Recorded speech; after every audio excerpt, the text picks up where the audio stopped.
But now it's time for Dumb Crook News Florida edition. It's time.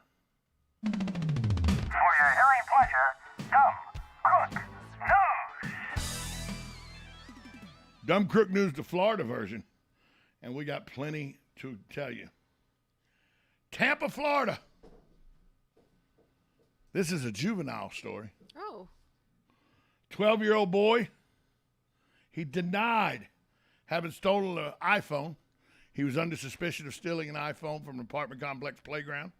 He denied doing it adamantly. Cop said, okay, son, we believe you.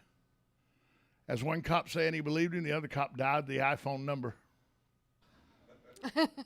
All of a sudden, the couch started ringing. Cop said, what's that? They reached in the couch and found the iPhone that the 12-year-old was adamant he did not steal. He's also adamant that that BlackBerry that they found ringing that was stolen too, he didn't take it either. My question here is, who the hell still has a BlackBerry? This happened in October of this year. Who the hell still has a BlackBerry? I didn't even think they were supported anymore. By the way, in its day, BlackBerry was the best phone for email, period. Email-wise, the BlackBerry's still the best phone ever. Mm-hmm. It was great. But when I saw this story, 12-year-old steals 2 cell phones, adamantly denies he stole either one of them. Then they call them. They both work. They both ring. They're both found in the couch he's sitting on. And the only thing I could think of was, who the hell has a BlackBerry? I was like you. I was like, I didn't even know that they were still supported. I didn't know they would still ring. But the 12-year-old was arrested and taken to juvenile facilities for theft. He was released into his parents' custody later that day. But once again, I ask, who the hell has a BlackBerry? Here's a great story out of Bithlo, Florida. Now, if you don't know where Bithlo is, believe me, it's Bithlow's a different area. You're a different cat if you're from Bithlo. I mean, it's not what's the place out in the forest that has the pig pen?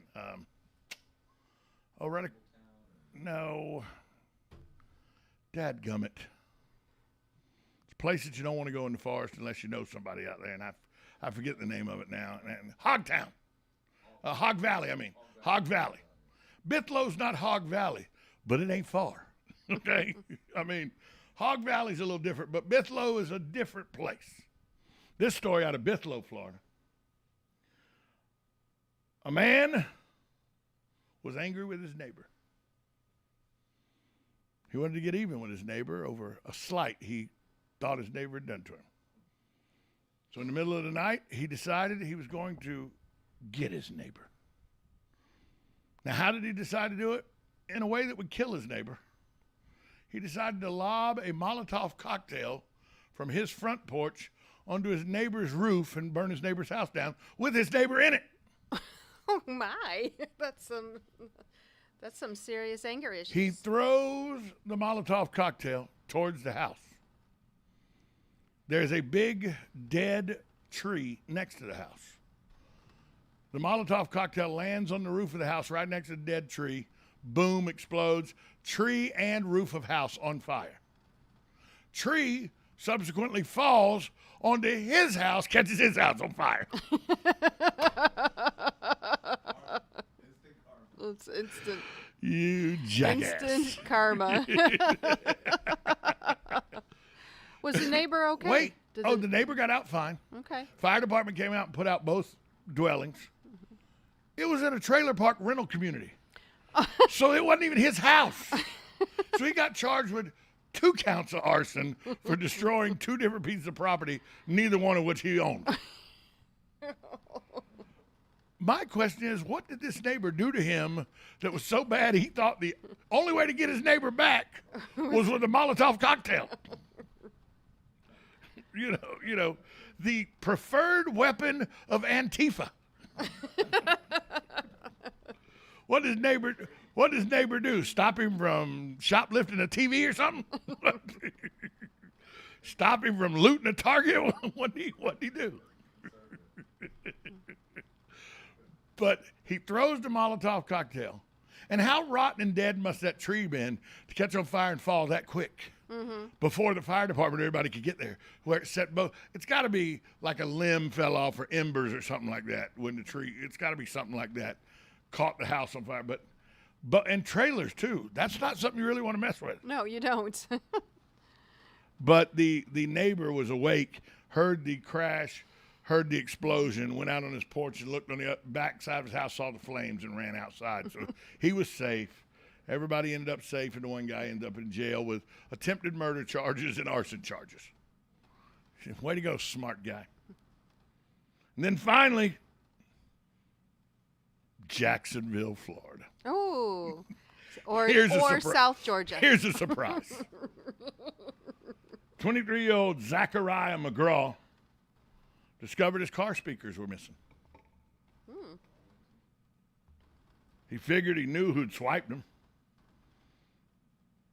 He's a teenager in the neighborhood, was known for stealing car stereos and car speakers.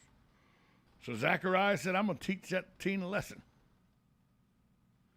So he went, the teen was in his front yard when Zachariah sped up, jumped out of the car. He ordered the youth to get in the car and take him to his speakers, which the terrified teenager refused to do.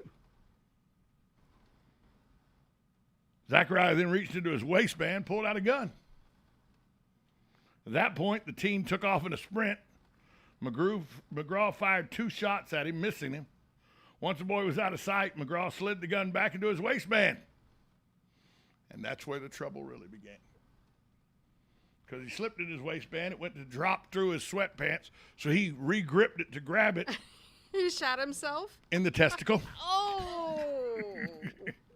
As he's going down in pain from shooting himself in the testicle, the gun goes off again, and he shoots himself in the knee. Oh. Yeah. McGraw was charged with aggravated assault. He pled guilty and was sentenced to 8 years in prison. Hey, what are you in here for? Well, this kid come into my yard. He took my speakers. I knew who'd done it, that little whippersnapper. So I went over to teach him a damn lesson. I got over there, he took off running. I went to shoot at him, missed him, had to put the gun back up and blew my testicle off.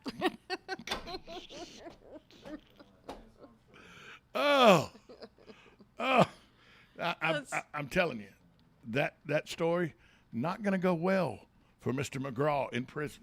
No, Just not gonna. no, it is not. You only got one? Well, you're halfway to a woman already. You're halfway.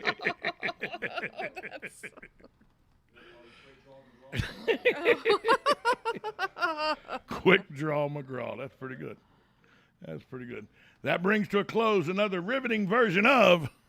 For your hearing pleasure, come, Crook, News. I mean, by the way, not surprised that was Dateline, Jacksonville, Florida.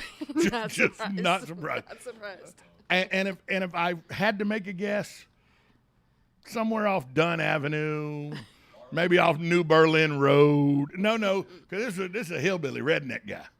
So somewhere over in Ocean Way or somewhere in that area, you know, out by Cecil Field, out Lane Avenue, out Normandy Boulevard, out going towards 301, you know, out in that area somewhere. North of Jacksonville, about by the airport and all, just before you get into Nassau County where I'm from. I can see people doing that. I can see the moron doing that. Probably. Hey, coming up next, Kevin Stone with What's the Line right here on 1370 AM, 96.3 FM. Thanks for listening this week. We'll be back with Ocala Talks next Monday right here on WOCA. The Source.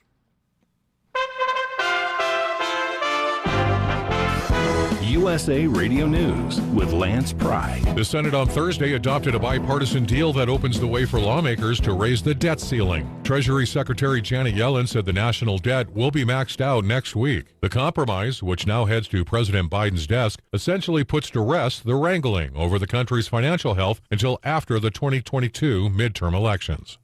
Two former top D.C. National Guard officials claim that an internal Army report on its response to January 6 at the Capitol is loaded with lies. The March 18th Army report says Guard members weren't prepared to respond quickly to the riots and describe multiple communications between top Army officials and the D.C. Guard's commander, then Major General William Walker. Walker, now Sergeant at Arms in the House, says some of those communications the Army described in the report never actually happened.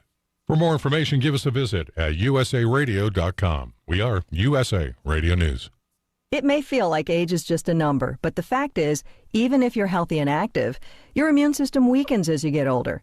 And if you're 65 or older, you're at an increased risk for potentially serious illnesses like pneumococcal pneumonia. One way to help protect yourself is to get immunized against vaccine-preventable diseases like pneumococcal pneumonia. Dr. Jorge Gomez shares more on behalf of the American Lung Association. Pneumococcal pneumonia is a potentially serious bacterial lung disease that can disrupt your life for weeks. Adults 65 or older are over 10 times more likely to be hospitalized with pneumococcal pneumonia than adults 18 to 49. You may also be at increased risk if you have certain chronic health conditions such as asthma, diabetes, or heart disease. If you're 65 or older, vaccination can help prevent pneumococcal pneumonia. This flu season, visit lung.org/pneumococcal and talk to your doctor or pharmacist about pneumococcal vaccination. Veterans Helping Veterans USA. Call 352-433-2320. We help veterans and their families with limited financial assistance, counseling, employment referrals, and a food and clothing bank. You can help in making a huge difference in the veterans' lives we serve by donating food, clothing, household items, or direct financial assistance. All donations are tax deductible. Veterans Helping Veterans USA, 352-433-2320. Thank you for your attention and God bless America. Think you know Dex Imaging? Think again. In the office, streamlining communications. In the field, delivering top-notch service, enhancing productivity and reducing downtime. In the data center, a part of the growing digital document revolution. In the world of business, supporting entrepreneurs and helping companies grow. In the forefront of technology, developing cutting-edge document management solutions. So if you think you know Dex Imaging, you don't know Dex. Howdy folks, RL here for Dairy Queen again to tell you about what's hot and what's not. Dairy Queen has some of the best char-grilled chicken breasts on earth, as well as their chicken breast salad. And the burgers are exceptional, cooked on a real grill for the best flavor and less fat. And for dessert, blizzards are unequaled. Personally, banana split is my all-time favorite. Dairy Queen Silver Springs, where we always treat you like kings and queens.